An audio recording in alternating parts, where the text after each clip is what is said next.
It's been a while since I've been in Romania. I've been to Box Days Bucharest a few years ago. I'm really looking forward to being in person with you and share experiences with you, hopefully next year. So for now, we're gonna do it online. And as Anna said, the topic of today is releasing at the speed of light. The what I'm going to present today is a tool that can hook into your release process and help you automate many of the menial tasks that we usually have to do in order to release binaries and push it to places where our consumers, our users will find it. Now, so my name is Andres Almiray. I'm currently employed by Oracle. I work at the database group, and we do produce open source projects because that's one of the things that I really like to do. Is not just commercial source, but also open source. And if it's something that interests you about the database and open source, there are plenty of things that we have, and I will be very keen to talk to you about those things. But today, I'm going to talk about a open source project that is completely unrelated to the company. So I'll give you a bit of background on how this tool came to be so that we can understand what it can do for you. It's going to be briefly, then we go into what is the tool proper, and then do a demo, and finally close down in what could we see in the future for this particular tool. So the beginning, the why. As I said earlier, I really like working on open source, and I have lots of projects in the open source space for so many years. And some of those projects are desktop applications, whether it's Swing or JavaFX, that's besides the point. Writing a desktop application, it's, I would say, straightforward. But once you do, about myself as a software developer, as an engineer, well, I just package the binary and then put it on the web page and hope that my users will be able to find it, discover the application, and then figure out a way to use it, right? Well, that's not really a very nice user experience from the consumer point of view, because consumers will prefer to download those binaries using the tools they already know and love. For example, if you are an OS X or a Mac user, you might prefer to have a DMG or PKG file, or maybe you want to use Homebrew to install the binaries. If you're on Windows, it's maybe Chocolatey, Winget, Scoop. If you're on Linux, it's a Snapcraft, a Flatpak, or something else, right? Now, creating these platform packagers is not really that difficult, but requires some metadata, some additional files. You, as a producer, have to know about the format, about all the different options. And if you want to package for more than one, of course, you still see that the number of things that you need to know, you have to be aware of, well, they just increase exponentially. And well, the users will also like to perhaps get an announcement when a new release has been posted. Developers that are also consumers would like to see which issues and pull requests and metadata related to the project, right? So this just grows. And so there was I trying to figure out how can I automate most of these things. And I left that for a moment. And I look at other projects and other tools that could help me solve this problem. So as an inspiration, I look at two other projects. One is called Go Releaser and the other is JBank. So I also been writing Go code recently, and I wrote a really small command line utility with Go, and I faced the same issue as with my JavaFX applications. Once I build it, I would like consumers to be able to use it from many different places. It so happens that Go Releaser does this. It not only can hook into the Go build system and generate binaries for all the cross-platform places, well, platforms that Go supports, but it can also publish it to Homebrew and generate checksums and calculate signatures using PGP and a few other things, right? So this was the tool that I wanted for Java. But sadly, it only works for Go. And on the other side, we have JBank, which is the best Java CLI tool that you're gonna find besides JReleaser, obviously. And so JBank allows you to launch Java files as if they were scripts. So you are doing really Java scripting, not JavaScript.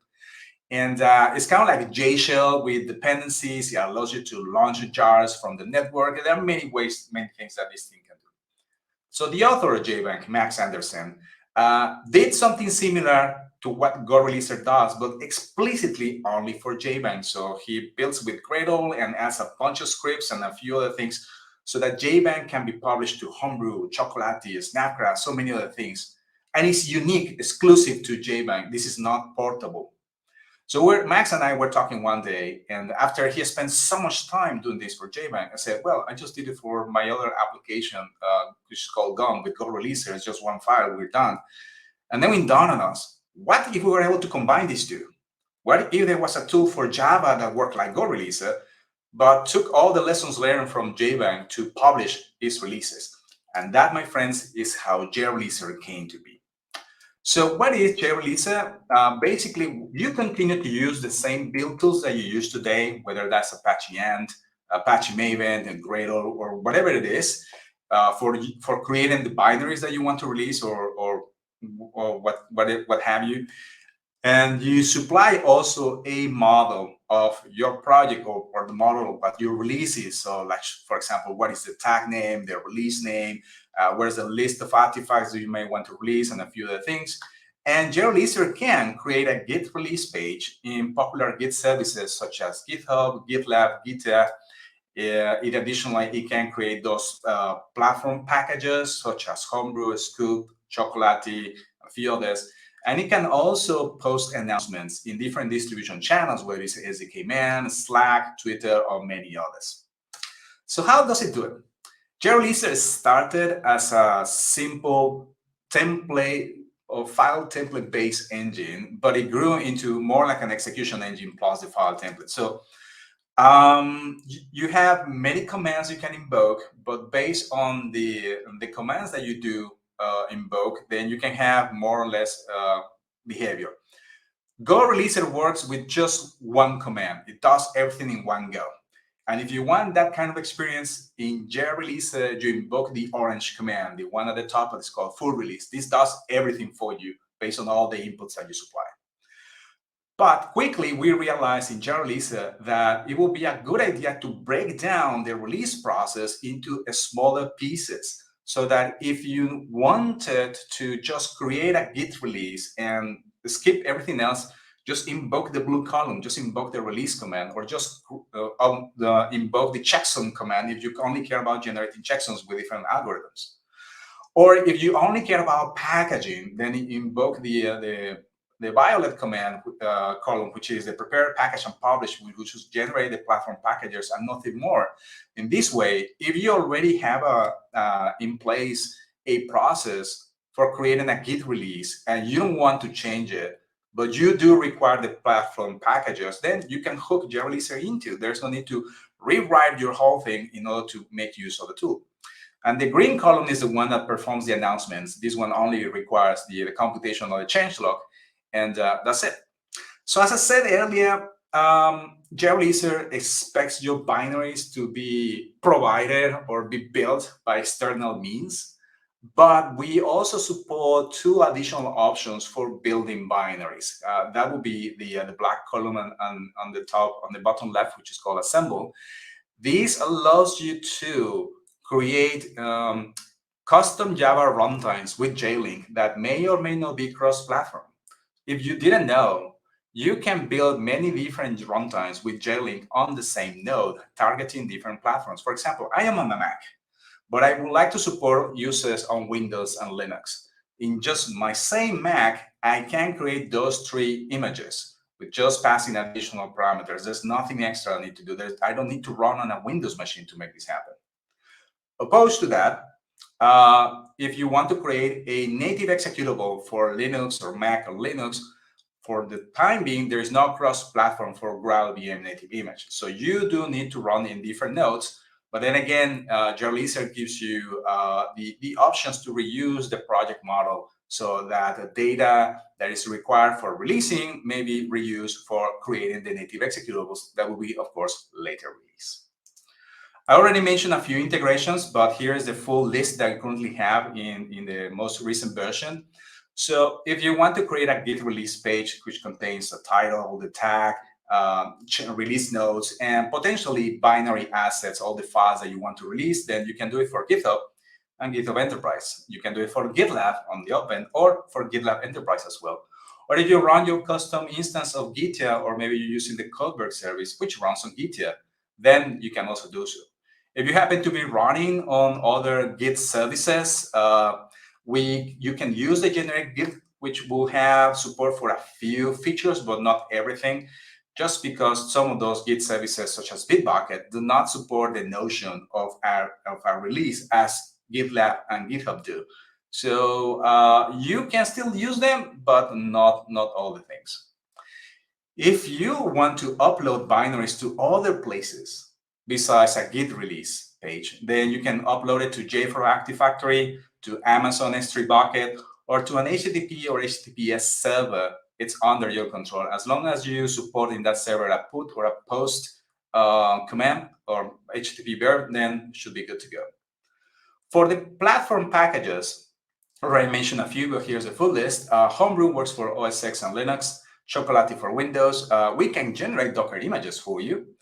JBang, as I mentioned, it allows you to download or execute jars over the network. So that's another kind of packaging option that we support. Scoop is like Homebrew, but for Windows.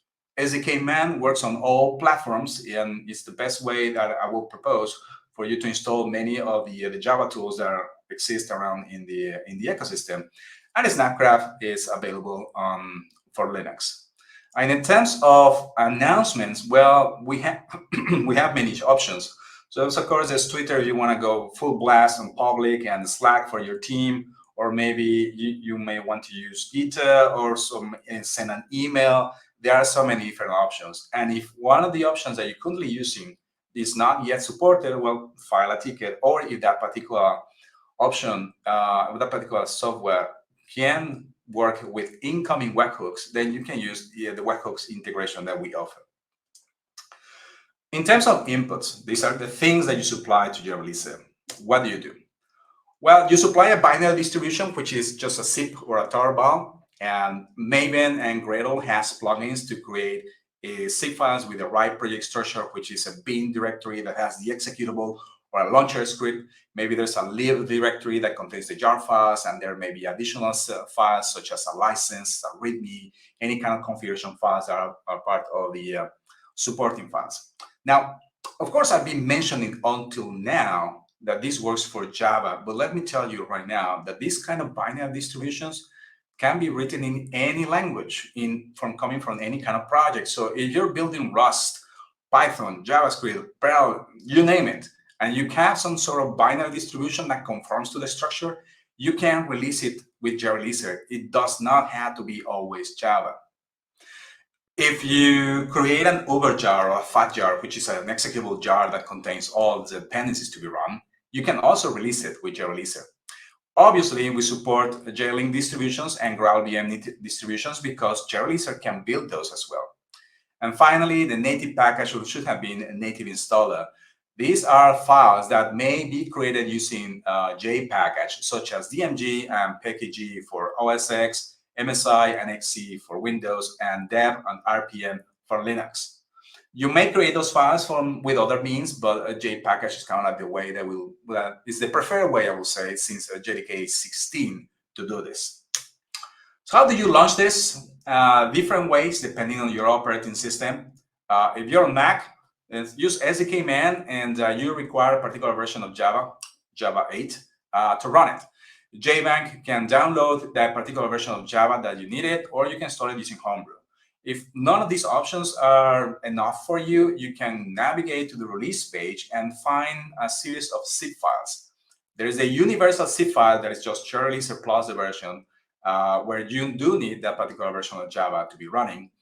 Or you can use the standalone version, which happens to be a cross-platform Java runtime built with JLink. So you don't need a Java version. It comes in with that zip file. For Linux, the options are pretty much identical: SDK-Man, JBank, or Homebrew. Or you can also download it again from the release pages, for which there is an additional standalone zip file. Because the first one that has no additional classifier, this runs for platforms that have been compiled with glibc, such as Ubuntu. Or the other one is for platforms that have been compiled with Muscle. Typically, this will be Linux Alpine. And finally, for Windows, almost the same options: SDK-Man, JBank, Scoop instead of Homebrew. And again, you can download two different kinds of zip files to run it on a Windows platform. As another option, starting since Java 10, you can launch a Java source file without having to pre-compile it. And so we support that kind of feature. We supply a very trivial Java script called get_releaser_java that knows how to locate a specific version of get_releaser and download a jar file for you. And then you can run it. For this, you do require Java 11 because that jar file is compiled with Java 11 as a minimum. But once you bootstrap the CLI, then it's just the same thing as before. Or you may want to use our Docker images. The first one runs on Ubuntu and the second one runs on Almiray. So far, I have described all the options that you have to run it from the command line. But we also supply a Maven plugin, a Gradle plugin, and yes, even a set of M-tests. So we cover a wider range of options for you to be able to use this tool, depending on how your release process is set up, or even your build process. And if you happen to, well, you would like to run this tool in a CI/CD fashion, yes, you can still do so. And we have guides for all these different options, different services, and we do provide a specific support for GitHub actions. We have a release action, and our Docker images are also aware of the specifics for running on GitLab CI. So you can use them directly as is on GitLab CI, or maybe you want to write your own Docker image. It's up to you. So I think this is enough of the theory. Now let me show you some examples running so they can give you an idea of what the tool can do for you.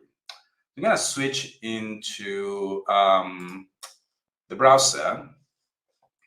And you should see here that I have a repository, a project on GitHub. It's just a very trivial Maven project.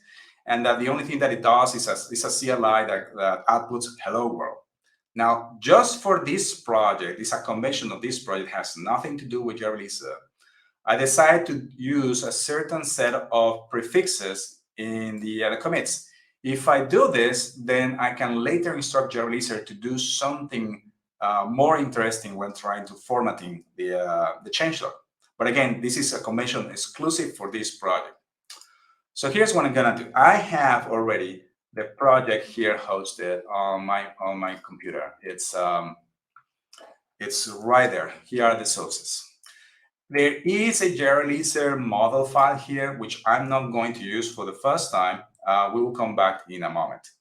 So the first thing I got to do is figure out which version of JReleaser I have.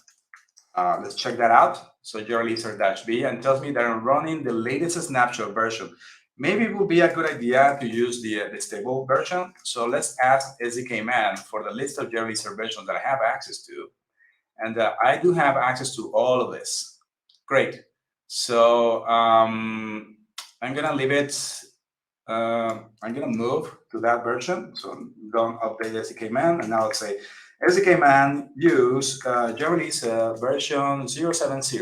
Great. JReleaser, which version are you? You're definitely version 7. Perfect. So we're good to go. I can say now, JReleaser release. Now, because I'm not going to use the model, I'm going to tell JReleaser, find information about the project based on the Git metadata, based on the current directory, based on some environmental variables that I may provide. So that will mean use some sort of auto configuration. And I will tell you that the project version I want to use is 100. Okay, so here we go. So here's what JReleaser does. Find some metadata about my project. It generates a changelog. It does not calculate any checksums because there are no input files. So the same thing happens with no signatures. And there's no upload to Artifactory or Amazon because, again, no files. And creates a release on this URL, this particular repository. Now, if you have ever worked with GitHub before, creating releases or interacting with the API requires a GitHub token, some sort of credentials. Now, those credentials will typically should be hidden or be treated as secret, and those credentials are found in this particular place.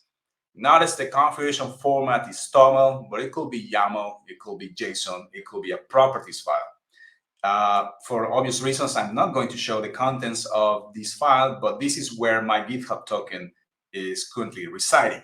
So now that I have that, notice that originally I just have a plain repository, and now I have a tag that follows a certain format. Of course, you can change this. And when I move to the GitHub repository and do a refresh on the browser, and now have a tag, and I do have a release. If I click on that release, I get the list of commits in a very trivial changelog, and there's nothing more. Okay, so we're getting somewhere. Let's try to make this changelog look a little better. So when I ask Jerry Lisa is to format that changelog, so I'm going to say changelog formatted, and I'm going to click enter, and it's going to fail. Why? Because the release 100 already exists. So JReleaser does not override a release unless you tell it to do so. So what do we do now? Same command as before, but now we say, I want to override the existing release in case that it does exist. So run the command once again, and now takes just a bit moment, and this time is successful. We do a refresh again on GitHub. And what do we see now? It looks a little bit different. Now we have a couple of sections, identify the name of the author, and that's it. But we can do better. We can, for example, let's pass a file such as, what will be, oh, I think we didn't build it. So let's build it. Let's create the binaries that I would like to release. So invoke Maven, and here we got those binaries. So now I have to tell JReleaser, pass in a file, which happens to be this distributions app zip file. Okay, so we do that. And notice that now there's a calculation on checksums. I did not configure signing, so there's nothing there. And JReleaser tells me it's going to upload a few additional files. When I go here on I do refresh on the release, I do have those 2 additional assets. But again, we can do better than this. And this is where now I'm going to make use of the model. So let me show you the model. It looks like this. It has a section on the project, some metadata about the project, such as the name, the description, that will become very important when we generate those platform packages, because there's metadata such as the license, the copyright, and the authors, and whatnot that is required for those manifests. Then we look into the release section, and it says, definitely we're going to release to GitHub. We would like to override our releases. We would like to sign, which means whenever I make a commit or a tag making a release, then those things will be signed. And GitHub has this notion of creating a discussion that can be linked to a repo release. So that's what I'm going to do here. And some instructions for formatting the changelog. So basically what we're doing is matching prefixes on the commit title and creating categories based on those prefixes. So we attach labels. Based on those labels, we group them together into categories. And finally, I'm going to replace the text of the prefix with something else. By default, that something else is an empty string. So the net result is we're going to remove the prefixes. So that's exactly what I'm saying here. Of course, there's documentation telling you how you can, what properties you can do, you can use. Maybe it's not just the title, maybe it's the body, maybe it's something else. It's up to you to decide. I'm also going to sign all the input files with my PGP key, which the information does not appear here because, again, it's part of the secrets. I also would like to create a homebrew formula for my application. And I will supply 2 binaries for this release. These things that look a little bit ugly here or strange, these are mustache templates. And this happens to be kind of like a variable that can be evaluated. So distribution name actually refers to this name here. Project version resolves to the final or effective project version. So if I wanted, this could have been just app 100. But this should be enough. Okay, So here we go. Let's do, before I run it, before I do a release, let me show you the fully evaluated model. Oh, that is not the command. That is the command. Here we go. So Jerry tells me that my project has definitely that data. There is some information that I didn't put out before, such as these additional properties based on the project. I do have that I want to release to GitHub, and there's some information that was inferred by the environment, such as the owner and the app name. What else do we have here? Here's information about the changelog. And then there is information about checksums that I didn't configure, but it is become available. And here are the secrets. They always be printed out in this way. So you know if it's configured, it will be seen like this. If it's not configured, there will be something else, but we'll never print out those secrets. Information about Homebrew, which remember, I only said I want to activate it, but there's definitely more information about that, and information about distributions. All right, so here we go. I just simply had to say your releaser, full release, and this will create a Git release, create a Homebrew formula, and I try to announce a project, but because I didn't set any announcers, then there's going to be no announcement. We can tell now there are a few things that are different. There are checksum for the files, the signing because it's active. There's a bunch of assets that are going to be uploaded, and there is a Homebrew formula that was eventually pushed into that particular repository. So if now I do a refresh here, notice that now the changelog looks much, much different. We see those categories. The prefixes are gone. Now have the username appears here, LinkedIn, and there are the assets as we saw earlier. We also created a Homebrew formula, right? And that is in this repository, which Jerry will create for you if it does not exist, has just been updated recently. So that's the formula that was just created based on a template, which points to the right URL with the correct checksum. And you can change this template. You can provide your own template. You can provide many different options for this thing to be generated. So this is basically what the tool does. But we're not done, because I did mention that we also support other Git services such as GitLab or Coder. So here I have the same project. And when I move, or the same sources, when I move into GitLab and I show you the same project, the only changes that I have here is that instead of publishing to GitHub, I'm going to publish to GitLab. And there are no discussions. So I remove that. And everything else stays exactly the same, right? So I'm going to build, invoke Maven, and generate the zip files. And here are the binaries. And now I tell the releaser with the same command as before to perform a release for me. And now does the same thing, checksums and signing and doing the upload, but in this time is doing it on GitLab. And then it will create a formula and we will done, right? So we do a refresh here and we get a tag, click on the tag, and then click on the release, and surprise, here we go. Same assets, same changelog, and then the users. And because we create a formula, we go into Homebrew tab here in GitLab, and it was just updated just a moment ago. Here's the formula. Looks pretty much identical to the one on GitHub, but of course the URL and the checksum are different. Finally, on Codeberg, there are no releases. We switch to Codeberg. We build the binaries just to be sure that I didn't forget, right? So invoke Maven one more time. And by the way, those are paying attention. I'm building Maven with this tool. This is the other Go command line that I was telling you about. This is the one that helped me discover Go Releaser. It's a tool that allows you to bootstrap a Maven project using the Maven wrapper or the Maven command, the Gradle wrapper or the Gradle command. It actually works for those, for both, for Gradle and Maven. So that's why GM is the name. Anyway, so now that we have that, I can show you the model for Codeberg, which the only thing that changes is I want to release to Codeberg, but the settings are exactly the same. One more thing, I do we'll make an announcement this time. I'm going to announce to a Discord channel, my Discord server using a webhook. And then because anyone that has access to the URL can post information to the webhook, I treat it as a secret. So it's not visible here, but it's part of my secret configuration.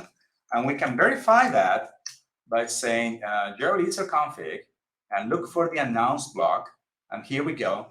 There's a Discord server there. There's a webhook configure. If this was not configured, I will get a validation error. And this is the default text that I'm going to send to that webhook. And again, using those variable names. All right. So same command as before. We say your releaser full release. And notice what happens. Checksums, signing, upload, and create a formula. And finally, an announcement. So we go here, do a refresh, and now we have a release. We click on that one, and surprise again, the change tool looks pretty much identical. And we have all the release assets. And we move into Homebrew tab here. It was just released a moment ago. We click on the formula, and there should be no surprise that the template looks pretty much identical, except for two different things here, right? And if I look into my Discord server, I have a new message just posted right now on Swiss time. And here's the card. That is the text that I said I was going to be set on the configuration. So I click on that URL, and I navigate back to the repository. So that is it. There are more things that I could talk about. We're almost done in time, and but a few things that I would like to tell you. Does JReleaser release itself? Yes, it does. Here is the configuration for JReleaser. It's just one file. It has much more configuration because it does generate cross-platform Java runtimes. It has 4 different distributions depending on what you want to do, such as the regular zip file, the Antasks, the CLI jar, and Docker images. Just with one file, I'm able to create a release that looks like this.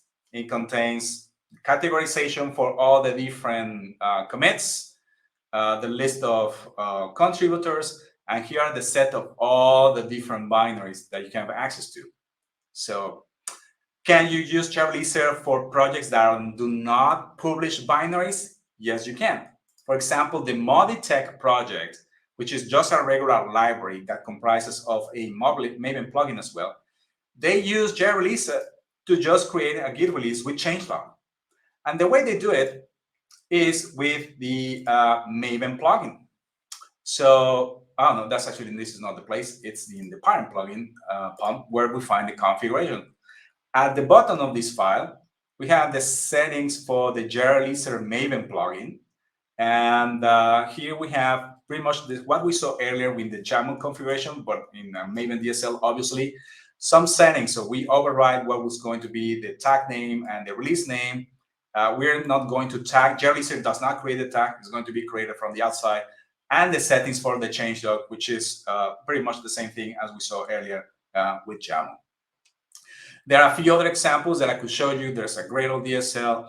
And if you navigate to the project page, which is jreleaser.org, you will find here all the documentation that you need in order to make use of the tool. So like quick start guides for how to use each one of the different tools.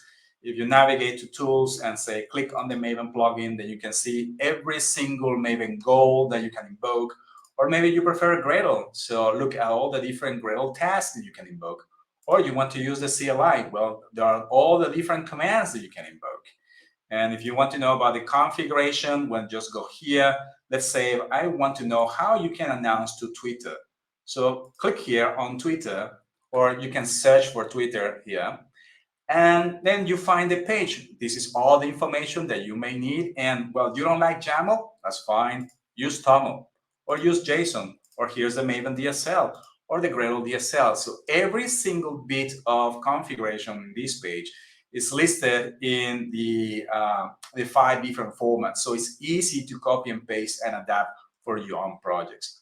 And of course, there are a few examples on how to do things. And JReleaser's release, here's the full documentation again, the same file, but with a few hints telling you what is going on in each one of these different sections. All right, so closing down, because it's almost time for lunch, right? What's coming on in the future for the tool? We may support additional Git services, again, like Bitbucket on Azure DevOps. We may support additional upload services. So Amazon, most people use Amazon, but there are other cloud providers. So we may support those cloud providers as well. And just like we create JLink images and ground native images with JReleaser, we may also be able to create native installers via JPackage. Again, reusing that metadata that you already have. Here's a few links for the project. The website is jreleaser.org. The project is hosted on GitHub, the JReleaser organization. We have an open collective in case that you would like to sponsor the project. And of course, we have a Twitter account.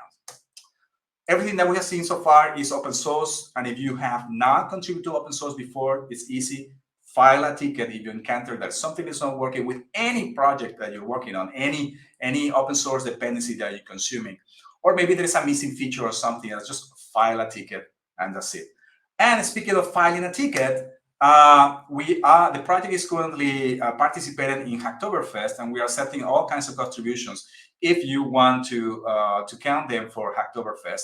Specifically, perhaps in terms of internationalization, our command line tool has been already translated to 10 different languages. So if someone will be very kind to submit a Romanian translation, that would be very, very much appreciated. So with that, I'm pretty much done. So I don't know if there are any other questions. So I think it's back to you, Anna. I believe you appear like muted. Again. Thank you. So there are no questions in the chat. It was an amazing presentation, and it's great to know that we can contribute as well as Romanians. That's a good thing to know. So if anybody's like feeling to share and volunteer, would be a good idea to help and grow JReleaser. So yeah. There's no question. I think we can all go to lunch now since there's no question. Thank you again for being with us, Andres. A pleasure as always to hear you and to see your presentations. And looking forward to seeing you in person later in November. Yes, we'll see each other on another Box Days event. Yes, it's going to be really, really cool. Well, thank you very much, everyone. Thank you very much, Anna, and everyone else on the staff of Box Days Romania. And one more time, let me remind you that WeWorkSo is open source, and you can use it for open source work if you want to, or you can use it for commercial source. So the funny thing is, we have had a set of contributions coming from people that are using GitHub Enterprise and GitLab Enterprise, because they're using the tool in-house in their organizations already. So that's a good thing.